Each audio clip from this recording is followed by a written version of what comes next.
what does your training look like? Well, right now my training is focused on climbing, and I'm just at the end of a peak phase, and so I'll have a couple more weeks of pretty hard climbing. Then I'll take a few weeks off. And Completely, or? No, like I usually will cycle back by at least 50% in volume, Okay. in the amount of time I spend training. And then we'll start building it up again with some strength and power and things like that. So what's a week look like for right now while you're peaking of climbing? Right now I have a couple of hours of resistance training. And I'm not a big fan of weight training for climbers, but I do it because I have a limitation with one of my elbows as far as just climbing goes.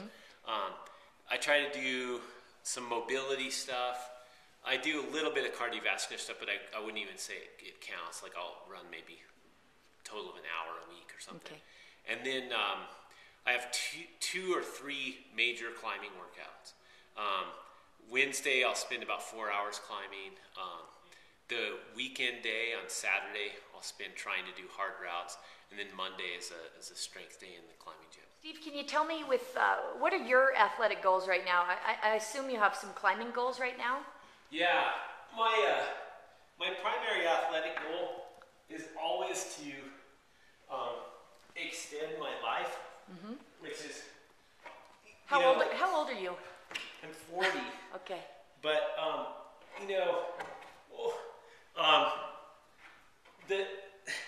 the thing that a lot of people don't realize is how quick that time's going to go.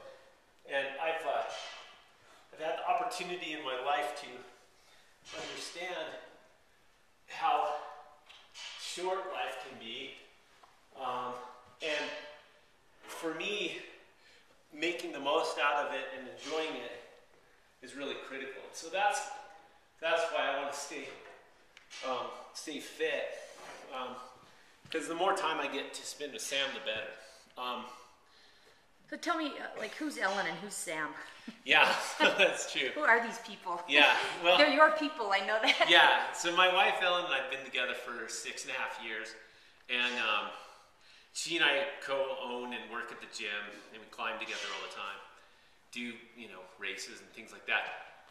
And then Sam's our little boy. He's 2, and it's interesting because all of the things that we do in training and in business are really important, but they're only just support work for what we really want to do, and that's just be with Sam. The thing is if you sacrifice what you're taking care of yourself in order to quote take care of your kids, you're really backsliding, because the less you do for yourself, the less you can do for other people. It's not being selfish, it's just being smart. So anyway, as far as training goes, being healthy is the number one reason that we do those things. Being able, and maybe not even being healthy, but being fit to do a task. Like I want to be able to unload the car and carry the groceries into the house. Without gasping. Yeah, exactly.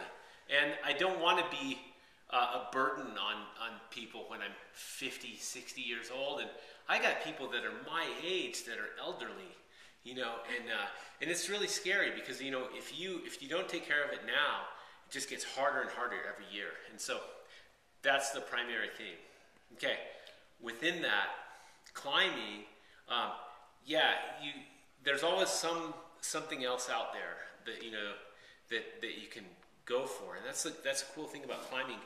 To me, some route or something that might beckon, or they're fixed quantities, and that's the great thing about climbing is you match yourself against the mountain each time. And like for me, going and running a 5K, going a little bit faster or whatever, I just can't get my heart around that. Yeah, because there's so what, I went a little faster, maybe it was a better, warmer day or whatever. But the climbing is, again, so complex, learning the sequences, making sure that your strength and endurance are developed, emotionally being there, grappling fear. Even though the kind of climbing, the sport climbing that we do is pretty darn safe, you still have this maybe Neanderthal fear of heights that happens, and so all of those things together make for these really good challenges. And so for me, trying to move forward and do harder and harder grades each year, even though I'm like, as far as athletics go, you're kind of past it. Just still trying to fight against that and develop myself as an athlete. Are you climbing better than you ever have, though, would you say? Or? Yeah, it's interesting. About 5 years ago, I had a real breakthrough year and did some hard climbing. Had some injuries after that. But with as busy as we are in the gym and as much time as we're spending with Sam now, I'm actually really lucky and climbing pretty fit right now. Oh, that's great.